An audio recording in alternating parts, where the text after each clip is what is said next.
Tarekat ini, istilah tarekat itu sebenarnya ya, lahir bersama-sama lahirnya Islam ya. Lahir, muncul bersama-sama kelahiran dan kemunculan Islam dibawa oleh Nabi Muhammad sallallahu alaihi wasallam.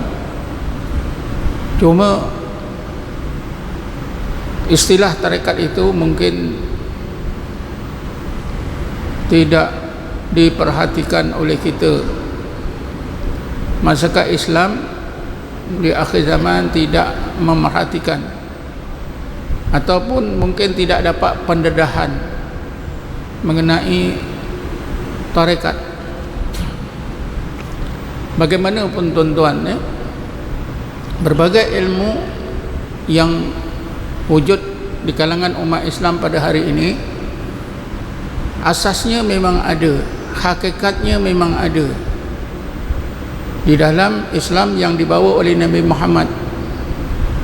Apa saja ilmu hakikatnya ada di zaman Nabi, terdapat dalam Quran dan Sunnah.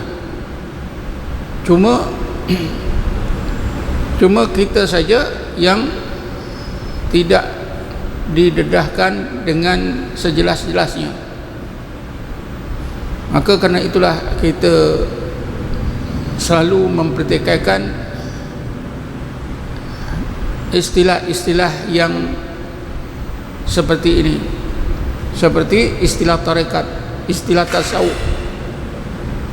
Saya sangat tertarik hati dengan kata-kata seorang ulama tasawuf yang meninggal dunia pada tahun 282 Hijrah, yaitu Abu Husain Al-Busanji.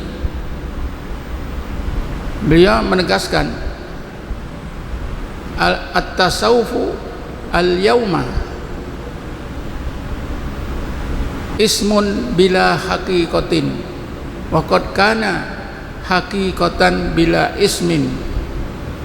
Maksudnya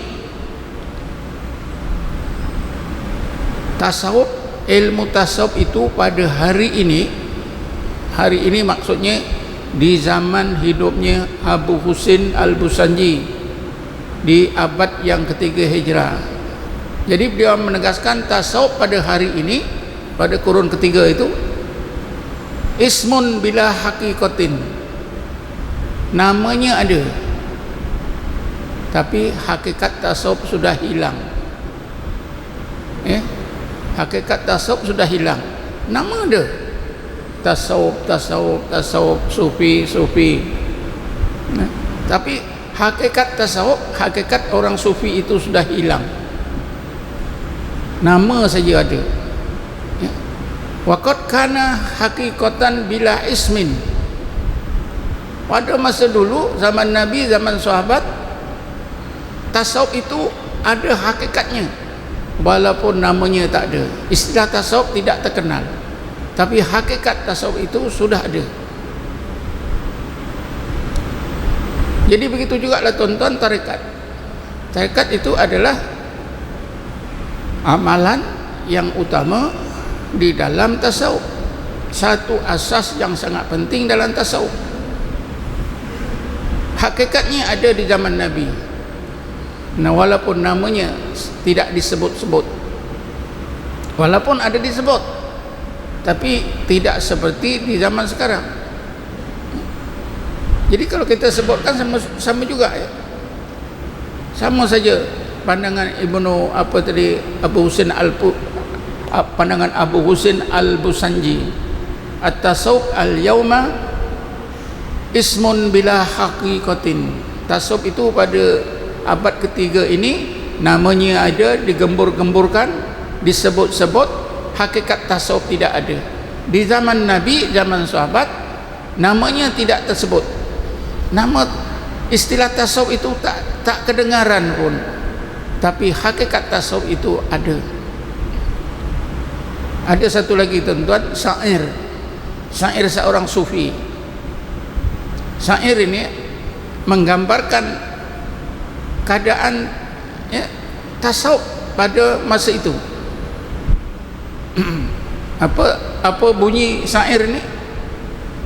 Fa innal khiyama ka khiyamihim wa ra'aitu nisaaha wa ra'aitu nisaa ghairu nisaiha.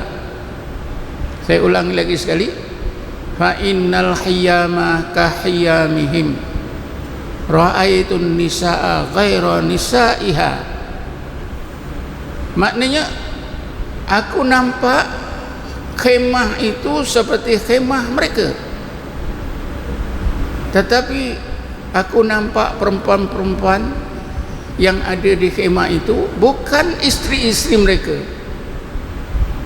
Katalah tuan-tuan, macam ni saya tengok rumah-rumah di situ rumah Melayu, rumah papan, ada tangga, memang rumah Melayu. Tapi bila aku dekati, tengok di dalamnya, perempuan-perempuan di dalam rumah itu pakai congsam, rupanya Cina. Ini maksudnya tuan-tuan, pada masa itu orang-orang sufi ini pakaiannya, orang-orang yang mendakwa sebagai sufi dan orang-orang yang belajar tasawuf itu berpakaian seperti orang sufi. Serbannya, tasbihnya, tongkatnya, khirqahnya, mungkin jangkutnya, mungkin misanya, mungkin cara jalannya, tunduknya. Tetapi bila ditengok dalamannya tak ada, akhlaknya tak ada, ilmunya tak ada. Ini sudah berlaku pada abad 3 Hijrah. Sekarang sudah abad 15 Hijrah. 1200 tahun kemudian, tentulah lagi teruk. Karena itulah kita sudah tak kenal apa itu tasawuf. Bukan saja tak kenal, ramai orang pandai, cerdik pandai Islam tolak tasawuf. Tolak tasawuf. Sedangkan tuan-tuan, orang sufi ini beribu-ribu. Kalau tuan-tuan baca kitab Khilyatul Auliya, kitab Khilyatul Auliya, siapa yang menulis? Abu Nu'aim Al-Isbihani yang hidup di abad 5 Hijrah. Di dalam Khilyatul Auliya itu, di dalam kitab Khilyatul Auliya ini terdapat 8.000 nama sufi. 8.000, bukan 80, bukan 800, 8.000 nama orang-orang sufi. Begitu juga kalau kita buka Tabaqatus Sufiyah, kitab Tabaqatus Sufiyah. Ini kitab ini pun menyenaraikan orang-orang sufi berpuluh-puluh ribu, tuan-tuan. Tapi senang saja masa sekarang ni, mana tasawuf ada? Dalam Islam tak ada tasawuf. Tarekat lagi. Mana tarekat ni ajaran sesat. Sebab itulah tuan-tuan, di Malaysia ini ada jabatan agama, jabatan mufti yang sedar. Setakat ini yang saya tahu ada 3 jabatan mufti yang menyedari pentingan tasawuf dan tarekat. Pertama Negeri Sembilan, kedua Pahang, ketiga Terengganu. Yang lain-lain pun sama. Tapi nampaknya 3 negeri ini yang ke depan. Kalau Negeri Sembilan sudah diluluskan satu enakmen tasawuf dan tarekat. Berikutan dengan itu ada apa yang dinamakan Jilsah Turuk As-Sufiyah di Jabatan Mufti Negeri Sembilan. Dan di Jabatan Mufti ini ditubuhkan satu bahagian apa yang dinamakan pendaftaran tarekat. Orang-orang penduduk Negeri Sembilan yang nak bertarekat mesti didaftarkan. Tujuannya apa? Jabatan Mufti boleh membantu berbagai-bagai aspek untuk mengadakan ilmu, mengadakan program ilmu.